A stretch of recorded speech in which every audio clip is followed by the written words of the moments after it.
नमस्कार। शक्ति तंत्र में आपका स्वागत है। आज मैं आपके सामने एक विशेष टॉपिक लेके आया हूँ, तंत्र क्रिया।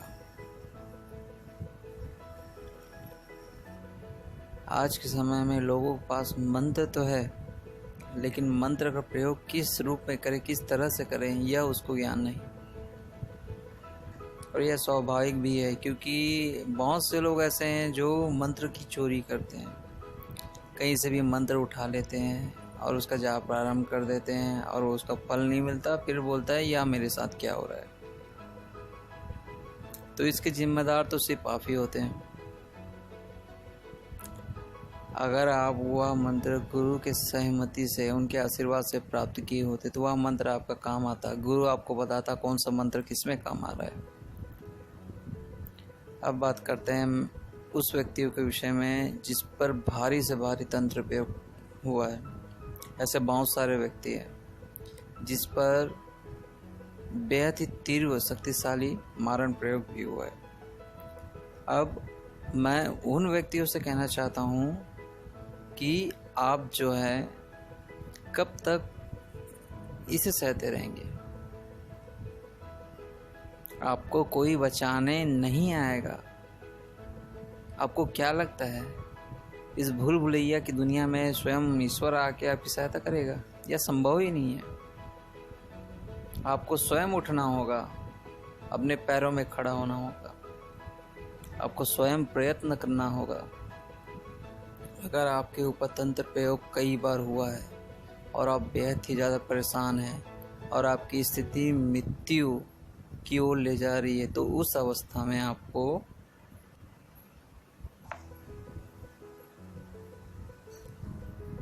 इस क्षेत्र में उतरना है, अर्थात तंत्र की दुनिया में।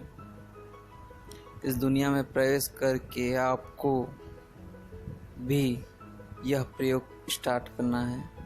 आप जब तक ये प्रारंभ नहीं करेंगे अपने शत्रुओं के प्रति, तब तक वो आपके ऊपर प्रयोग पे प्रयोग करता रहेगा। जब आप उन्हें जवाब देना सीख जाएंगे, तब आपके ऊपर प्रयोग बंद हो जाएगा। आप समझ रहे हैं मैं क्या कहना चाहता हूँ? मैं यह नहीं कह रहा हूँ कि आपको इस क्षेत्र में आना ही है, लेकिन अगर आपके ऊपर अगर हद से ज़्यादा प्रयोग हो रहा है, हद से ज़्यादा आपकी स्थिति मरण तुल्य है, उस वक्त आपको समझना है कि अब आपको क्या करना है। ऐसी अवस्था में आपको ऐसे गुरु, अगर आपके सामने पंडित हैं तो आप पंडित से भी वह दीक्षा प्राप्त कर सकते हैं, या ऐसे तांत्रिक, या फिर आपको अगर लगता है कि यह व्यक्ति मुझे यह ज्ञान प्रदान कर सकता है, आप उनसे पूर्ण समर्पित होकर वह ज्ञान प्रदान कर ले। यह महत्व नहीं रखता कि वह सात्विक है, राजसिक है या तामसिक है। आप पहले उस ज्ञान को पहले ग्रहण करें और अपनी सुरक्षा करें, अर्थात कटाव करें। जब आप कटाव करना सीख लेंगे तो फिर मंत्र प्रयोग किस तरह से करना है वो आपके गुरु भी बता देंगे। उस तरह से जैसे ही आप मंत्र प्रयोग प्रारंभ करेंगे, आपके शत्रुओं में परस्पर विरोध होना प्रारंभ हो जाएगा। अगर आप एक प्रयोग करते हैं तो वो क्या करेंगे, 4 प्रयोग आपके ऊपर करेंगे। आप घबराना मत, अपना प्रयोग जारी रखना, और आप यकीन मानिए जो शत्रु आपके पीछे मारण प्रयोग कर रहे हैं, वह शत्रु आपके पैर में आके गिरेंगे। यह मेरा आजमाया हुआ चैलेंज है, मैंने स्वयं ये प्रयत्न किया है। अगर आप प्रयत्न नहीं करेंगे तो आप पागल हो जाएंगे।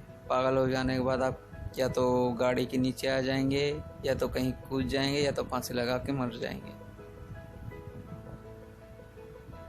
अब समय का सदुपयोग आपके ऊपर निर्भर करता है कि आप उसे किस तरह से करते हैं।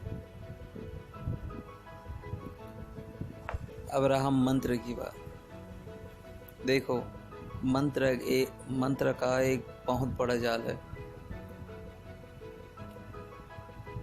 वह जाल मकड़ी के जाल जैसा ही है, इसलिए इसे इंद्रजाल भी कहते हैं। क्यों कहते हैं? क्योंकि हर एक मंत्र का हर एक मतलब आप एक शरीर को कह दे, अगर कान का है तो कान का मंत्र अलग रहेगा, नाक का है तो नाक का मंत्र अलग रहेगा। इस बवंडर में आप फंस जाएंगे, क्योंकि बहुत मंत्र हैं। आपने देखा होगा साबर मंत्र, इतने सारे मंत्र है, इतने सारे मंत्र है, उसको ग्रहण करने के लिए भी आपको कई वर्ष लग जाएंगे, कई वर्ष, कई हजारों मंत्र हैं। और ऐसे लोग भी हैं जिसने मतलब मंत्र तो उन्होंने प्राप्त कर रखा है। एक दुर्बल व्यक्ति,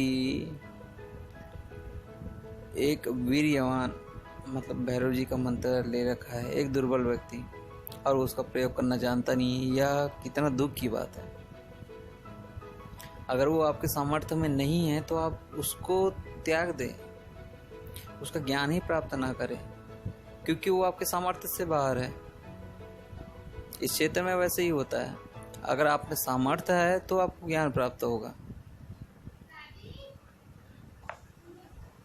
आप अपने सामर्थ्य के बल पे ही ज्ञान प्राप्त करेंगे, ऐसे आप प्राप्त नहीं कर सकते, क्योंकि आपको मार्ग आप गुरु आपको दिखा देगा कि आपको इस दिशा में जाना है, लेकिन किस तरीके से जाना है, कैसे कैसे जाना है, वो आपको बता देंगे पूरी तरह से, लेकिन कर्म तो आपको करना पड़ेगा।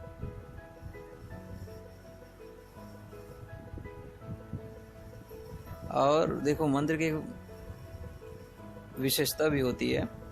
मैं यह नहीं कहता कि आप इस मंत्र का प्रयोग करें या फिर आप उस मंत्र का प्रयोग करें। अगर आप मंत्र की शक्ति देखना ही चाहते हैं तो आप रात्रि 10 बजे किसी जंगल में जाएं, या नदी के पास जाएं, या शमशान में जाएं। मैं आपको मंत्र की शक्ति बता रहा हूँ। आपको कुछ नहीं करना है, जाना है वहाँ, आसन जमा के बैठ जाना है, और आंख बंद करके एक माला सिर्फ 108 बार आप जो भी मंत्र रखें उसका जाप करना है। आपको स्वयं उसका प्रभाव पता चल जाएगा कि मंत्र में, जाप में क्या होता है, और मंत्र में कौन से देवी देवता का वास होता है।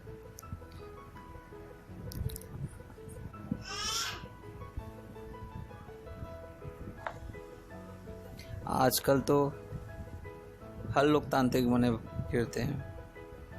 आखिर साधना होती क्या है, तो आपको उस वक्त समझ में आएगा कि एक तांत्रिक तंत्र साधना कैसे करता है। केवल 108 बार जाप में क्या प्रभाव होता है, ये आपको समझ में आ जाएगा। वह आपको तंत्र शक्ति दिखाएगा, कौन से उस वक्त कितने भयानक घटनाएं घटती है,